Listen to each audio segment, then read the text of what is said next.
Next topic है हमारे पास संतुलित विभाजन प्रमेय। अब ये क्या होती है और क्यों यूज होती है, इसी बेस पर हमारी ये एक्सरसाइज हैं, यानी प्रश्नावली इसमें हैं। जो भी सवाल हमारे पास इसी के बेस पर होंगे और इसी के बेस पर हमें करने होंगे। कुछ सवाल ऐसे होंगे जो इसके बेस पर नहीं होंगे लेकिन इससे जुड़े हुए होंगे, जो इससे नहीं सॉल्व होंगे लेकिन इसी की तरह होंगे, पर होंगे इसी। ये देख रहे हैं, ये मैंने यहाँ लिख दिया है। ये होता है हमारे पास भाज्य, ये भाजक, ये होता है भागफल और ये शेषफल। इससे उसी की तरह होता है जैसे कि हमारे पास कोई भाग हो जाए, इस तरह से यहाँ पर हम की संख्या लगा लेते हैं, तो अंदर वाले को हम कहते हैं भाज्य और बाहर वाले कहते हैं भाजक, और ये हमारे पास भागफल होता है, और ये हमारे पास शेषफल होता है। आप सभी अच्छी तरह जानते हैं। तो इसको हमने इस रूप में लिख दिया है। ये पूरी संख्या जो होती है ये हमारे पास भाज्य होती है, बी हमारे पास भाजक होता है ये, और क्यू भागफल होता है, आर शेषफल होता है। सब समझते हैं ये बात, इसमें तो किसी को डाउट है ही नहीं। और इसमें जो ये आर होता है, आर की वैल्यू हमेशा यानी कि इस बी से छोटी होगी और 0 के बराबर भी हो सकती है और 0 से बड़ी भी हो सकती है। अब आगे इसमें हम ये कहाँ यूज होती है उसे हम दिखाते हैं। सबसे पहले हम आपको दिखाएंगे कि दो संख्याओं का एचसीएफ कैसे निकालते हैं इस यूक्लिड थ्योरम के द्वारा या प्रमेय के द्वारा। मान लीजिए हमारे पास ये संख्या है 12 और 9। जैसे कि मैंने पहले लिखा है, उन संख्याओं में बड़ी संख्या को चुनते हैं। बड़ी संख्या हमारे पास ये है, इसको हम क्या मानेंगे, इसको मानेंगे भाज्य, ठीक है, भाज्य मान लिया। और ये छोटी संख्या होगी दूसरी, उसको मानेंगे हम भाजक, ये भाजक। जैसे कि मैंने पहले बताया हुआ है कि भाज्य जो होता है वो बीच में होता है 12, ठीक, और जो भाजक होता है वो बाहर होता है 9, ठीक है। अब देखिए इस सवाल को हम कैसे करते हैं और इससे ऐसे कैसे फाइंड करते हैं। अब 9 का टेबल पढ़ना है हमें, कितनी बार, एक ही बार जाएगा, तो 9 में 9, और यहाँ से 12 में तो 9 जाएंगे, कितने बचेंगे हमारे पास 3। अब ये हमारे पास जो रिमाइंडर है यानी कि जो शेषफल है, ये हमारे पास अब भाजक बन जाएगा, नया भाजक यूनिवर्सल, और इस 9 को हम यहाँ लिखेंगे। अरे बस में उसके बाद 3 का टेबल पड़ेगी, 3 3 का 9, तो ये हमारे पास जो रिमाइंडर यानी कि शेषफल जो बचा वो 0 बचा।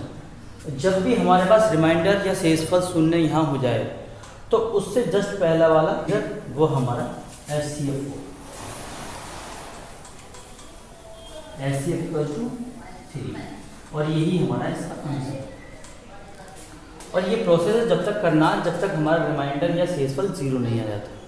अब बात करते हैं इस थ्योरम के आगे की स्टेप की। जैसे कि मैंने यहाँ बताया आपको, जो हमारे पास शेषफल होगा वो नया भाजक बन जाएगा और जो पुराना भाजक होगा वो नया भाज्य बन जाएगा। तो ये प्रोसेस जब तक चलता रहेगा जब तक कि शेषफल हमारा 0 ना हो जाए। जैसे कि मैं इसमें कहा, प्रत्येक बार शेषफल नया भाजक बन जाएगा और तथा पुराना भाजक नया भाज्य बन जाएगा। यह प्रक्रिया तब तक चलेगी जब तक शेषफल 0 ना जाए, यानी कि शेषफल हमारा 0 ना जाए, ये प्रक्रिया चलती रहेगी। अब आगे बात करते हैं जो हमें एक्सरसाइज यानी कि प्रश्नावली हमें करनी है, उनमें सवाल करते हैं। तो सभी स्टूडेंट ध्यान से देखें। जैसे कि मैंने पहला सवाल लिखा है, निम्नलिखित संख्याओं का एचसीएफ ज्ञात करने के लिए यूक्लिड विभाजन एल्गोरिथम का प्रयोग कीजिए। और इसमें हमारे पास क्वेश्चन नंबर फर्स्ट दिया है, जैसे कि हम सॉल्व करेंगे। इसमें लिखा हुआ हमारे पास जो संख्या दी है वो दी है 135 और 255। सबसे पहले हमें यूक्लिड विभाजन थ्योरम के जो अनुसार में जो मैंने पिछले अभी कराया था उसमें सबसे पहले हम क्या लिखा था मैंने उसमें कि सबसे पहले हमें बड़ी संख्या देखनी है। बड़ी संख्या हमारी क्या होगी, भाज्य बताया था, और छोटी संख्या क्या होगी हमारी, भाजक। तो जो संख्या होगी बड़ी उसे हम बीच में लिखेंगे 225, और ये हमारे पास भाजक है तो इसे हम बाहर लिखेंगे। समझ में आ रहा है? अब आगे देखिए, 135 का डिवाइड करना है 225 से, तो 135 डिवाइड बाई 135 यानी कि डिवाइड हुआ इससे, तो वो एक बार कटेगा। अब ये यहाँ से जो भी बचेगा इसमें मान के 0 और यहाँ 1 टेन होगा, तो 12 में से 3 में 9। अब इससे ज़्यादा शेषफल नहीं आ सकता हमारे पास, ये शेषफल आ गया। अब जो हमारे पास पुराना भाजक था वो यहाँ नया भाज्य बन जाएगा 135।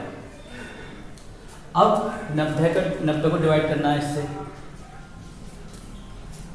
अब देखो बढ़ेगा, उसके बाद यहाँ से कितना बचेगा 5 और फिर हमें हो गए 4। अब ये जो हमारे पास भाजक है वो नया भाज्य बन जाएगा 90। और 45 से काटेंगे तो ये हमारा 2 टाइम्स कटेगा। शेषफल क्या बचा? 0। जब शेषफल 0 बचता है तो वो हमारा भाजक होता है, वही हमारा एचसीएफ होता है। तो इसका एचसीएफ आएगा हमारे पास 45। क्वेश्चन क्या है हमारे पास 196 और 220 1 का सेकंड। तो 196 को बाहर लिखेंगे हम और 38220 इसको अंदर लिखेंगे। अब करना क्या है, इसमें वही मेथड लगाना है। इस वीडियो को यहाँ पॉज करके इसे स्वयं करने की कोशिश करें और हम करा ही रहे करते हैं इस सवाल को। तो ये हमारे पास एक बार कटेगा यहाँ से 196 और फिर इसमें से हम 12 में से और यहाँ से बच्चे हमारे पास 7 यानी 17 में से 9 गए, क्योंकि हमारे पास 2 को यहाँ पर लेंगे और यहाँ से भी बचेगा 1। तो ये हमारे पास 1862 बटा। अब 1862 का ये क्योंकि अभी कट सकता है, अभी संख्या है ना आगे इसमें, तो अभी कट सकता है। अभी हमें इसको नया भाजक नहीं बनाना है, अभी हमें करना है केवल। जैसे कि हम देख रहे हैं तो ये हमारा 9 टाइम कटेगा यहाँ से और इसे काटते हैं और 9 टाइम कटेगी। अब 12 में 4 गए 8 एंड यहाँ 15 में 6 गया 9 और यहाँ कुछ बचा नहीं। अब ये हमारे पास ये 0 आ जाएगा 980। अब फिर इसे फिर काटेंगे तो 980 5 टाइम कटेगा यहाँ पर। यहाँ पर शेषफल 0 आज का, तो 196 इसका आंसर होगा। इस सवाल में हम पहले की तरह करेंगे जैसे हमने पहले करा था। सबसे बड़ी संख्या वो होगी हमारे पास भाज्य और छोटी वाली भाज्य 2। ठीक है, 3 पंजे 15, 3 पंजे 15 16 और 3 दूनी 6 और 1 7। 7 में से 5 के 2। अब 6 में से 0 और 8 में 7 गए 1। अब ये हमारे पास नया भाजक बन गया और ये हमारा यहाँ आ जाएगा, तो ये नया भाज्य। अब आगे काटेंगे तो ये हमारा 2 बार कटेगा 2 दूनी 4 0 और 2। 5 में 4 तक 1, यहाँ से 5 और यहाँ से कुछ नीचा, तो ये हमारा नया भाजक बन गया और 102 यहाँ आ गया। तो ये हमारे पास प्रोसेस चल रहा है। अब आगे लिखते हैं 51 बार। 51 से कितनी बार कट गया? 2 बार।